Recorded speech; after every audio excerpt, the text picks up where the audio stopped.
You owe us $150,000 in back dues, or we're foreclosing on your ranch in 30 days. Yeah, that's the bomb this woman dropped on me right there on my front drive, rolling up in a spotless Escalade like she was the Queen of Montana while I stood blinking in the wild sage, wondering how in the hell my lifelong dream was about to turn into a nightmare. I mean, picture this. I'm a Marine vet, worked 20 years crawling through attics, scraping every last dollar, eating enough ramen to give a guy PTSD just so I could buy this 40-acre slice apiece with cash, thinking I'd finally outrun the HOA madness. But nope, here comes bureaucracy in a $300 blazer, armed with a clipboard and a smile sharp as barbed wire. Let me set the scene. Her designer boots crunching gravel, wafting perfume and diesel, while my dogs and even the meadowlarks go dead silent, sensing a predator. She starts firing off about covenants, unpaid fees, rules I'd never even heard of. Here's the kicker. I never signed, never agreed, never even knew these rules existed. But Vivian Cross, self-declared CEO of High Plains Property Management Solutions, has a binder thicker than a phone book color tabs, and all like she's guarding nuclear codes. According to her, I owe $150,000 in back dues, $50,000 up front, and 40 years worth of fees on land I just bought from sweet old Martha Henderson, who lived here 60 years without so much as a neighborly spat. I just laughed. Lady, I moved out here to avoid people like you. But her smile froze over ignorance. Doesn't void legal obligations, she says, and these debts run with the land. I barely had time to process before she stuffed a 47-page packet in my hand, all community standards and architectural guidelines for infrastructure I couldn't even see overseen by boards that don't exist. I mean penalties designed to destroy you, $500 late fees, $5,000 liens, compounding interest 30 days, or they file liens. Then she backs out, clips my brand new mailbox without so much as a glance, and I catch her plate on my security camera. That night I'm sitting at Martha's old kitchen table, beer in hand, documents spread everywhere, that sage smell, battling diesel, and fear. My military training kicks in, look for what doesn't fit. And sure enough, not a single property owner signature anywhere. Just this High Plains company claiming authority from some 1987 covenant. Funny thing, Vivian's company only incorporated 3 years ago, and the so-called covenant was filed as a blanket easement, not even a real contract. My gut said Con and I wasn't about to be the next Mark to get fleeced. But Vivian didn't let up. 4 days later, she's back with backup. I'm welding in my workshop when 3 vehicles pull up her Escalade, a county inspection van, and a jumpy surveyor with more gear than sense. Mr. Thornfield, we're here for a compliance inspection, she declares, clipboard ready like a weapon. Carl Benson, the county code guy, looks at me apologetic. He'd rather be anywhere else. They start measuring my workshop, built 15 years ago, fully permitted, all paperwork on file. Carl finally admits, structure appears grandfathered. Original permits are valid. Vivian just sneers. We'll be monitoring the situation. The surveyor, meanwhile, quietly tells her, Ma'am, the boundary markers don't match your map. This workshop is definitely on his property. She snaps at him to double-check. After they leave, I drive straight to the county courthouse, a maze of old records watched over by Betty Martin, a legend who's seen every scam twice. Vivian's been filing these claims all over the county, she tells me, her eyes twinkling. Together, we pull out my property file deeds going back to 1923. That infamous 1987 covenant, just a 2-page road maintenance agreement, not a property management contract signed by a county commissioner. I know from contractor classes that's nowhere close to legally binding. But on the computer, the digital version is 23 pages, suddenly mentioning Vivian's company. Betty goes pale. Vivian's company didn't even exist in '87. Someone doctored the digital records. The paper ones, they tell the real story. That night, my phone starts blowing up: anonymous complaints code, enforcement, fire inspections, health department, even environmental services. Each one finds some trivial issue: a fire extinguisher, an inch too low, an outlet missing a sticker. Death by 1,000 cuts. Through it all, Vivian's Escalade keeps rolling by someone snapping photos. I check her website, slick professional with testimonials from other clients within 10 miles. The pattern is clear, but what I find next changes everything. 24 hours later, I get a certified letter from a law firm, pay $150,000 in 10 days or face foreclosure.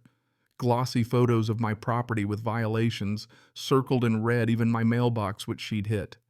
Legal threats pile up and they're demanding not just dues, but compliance enforcement charges that'd make a loan shark blush. I call Bill Reeves, the only lawyer in town I trust, found him at Murphy's Bar nursing bourbon and a fishing magazine. He reads the papers and just shakes his head. They're running a shakedown, son, but proving it'll cost you 25 grand at least, and there's no guarantee. He tells me about another case guy fought for 2 years, spent 40 grand, still lost his land. These people know how to work the system. Then comes the social pressure. Vivian starts whispering in local shops, painting me as the unstable veteran who can't follow rules. Suddenly, even the bank's asking about my loan, which I don't have. So I go full recon listen in at Murphy's Bar. Meet Tom Richards, 71 hit for $200K. And Sarah Chin, a young teacher, threatened with $75K in bogus fees. They're terrified, some already selling off dreams, others borrowing against their retirements. Vivian's extortion adds up to $500,000 across 4 properties. If she gets her way, she'll control the valley. The tricks get dirtier. My phone service accidentally canceled, propane delivery lost, road grader blocking my driveway, anonymous tax complaints threatening to triple my property taxes. I live in the law library now, scouring statutes by night. And there, I find my weapon. Montana law requires actual owner notification before a covenant can bind the land. Not only was that missing, but the 1987 doc left out all language about successors and assigns. Vivian's scam falls apart on contact with the law. But here's the real twist. Vivian took out massive loans using fake future collections as collateral. She was leveraged to the hilt, desperate for cash, and if I didn't pay, her house of cards would collapse. Suddenly, she brings a sheriff for a welfare check, false reports about weapons and erratic behavior. Martinez, the deputy, is a vet too. He knows the drill. Got a warrant, I ask. No, sir, then we're done. But the message is clear. She's willing to weaponize the law. So I fight back, record everything, build my file, rally other victims. Turns out Margaret Foster, 78, had been threatened with nursing home placement if she didn't cough up $125,000. The poor woman was hiding out, living on soup, afraid to drive to town. Flyers pop up overnight warning about the dangerous hermit outside town, me. Social media attacks, fake testimonials. At the next council meeting, Vivian parades PowerPoints and evidence spinning me as a public menace. I stand up, play recordings of her threats, and challenge anyone to show me where they ever signed these covenants. Silence then, suspicion turns her way. But Vivian isn't done. I overhear her plotting file the liens tomorrow push for adverse possession. She's not just after money, she's trying to physically take over properties. Midnight comes, and I catch her people placing survey stakes, discussing possession timelines. This is bigger than Montana. I call in Sarah Chin, an investigative journalist. She connects the dots. This is a multi-state scam.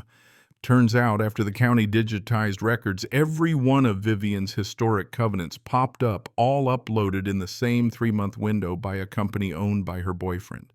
They didn't just alter records, they invented an entire legal history, inserted it into the county system, and extorted millions. Federal crimes, mail fraud, wire fraud, forgery, racketeering. But what kills me is the human cost. Tom and Sarah nearly bankrupt Margaret, living in fear. Vivian's desperate now, hires muscle files, emergency court orders, claims we're all dangerous. My team, Sarah, Tommy, the PI, Bill, the lawyer, Betty, the records legend, mobilize, gather evidence, prep for court. We get wiretaps, catch Vivian bribing officials, threatening Margaret. She escalates to violence, hired goons, cut fences, smash windows, attempt arson. But we're ready, cameras rolling, deputies on standby. Her last move, burning evidence, fleeing town. But the FBI is already on her trail. They catch her in Reno, documents in hand, laptop full of conspiracy. The network unravels, dozens arrested, millions recovered, victims finally safe. Margaret calls, voice trembling but happy. Jake, I can sleep again.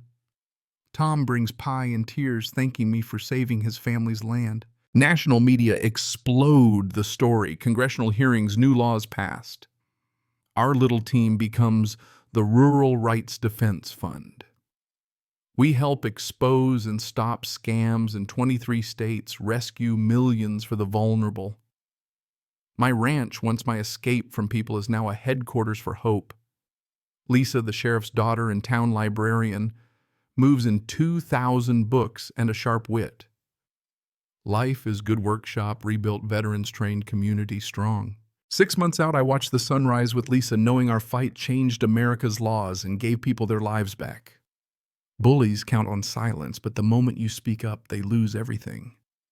So here's my question to you.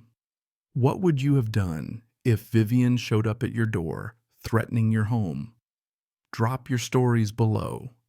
Let's talk about justice, about standing up to corruption, about what's right and wrong. And hey, if you want more stories about taking down corrupt systems and fighting for what matters, hit that subscribe, share your war stories, and remember, you're never alone out here, not as long as we stand together.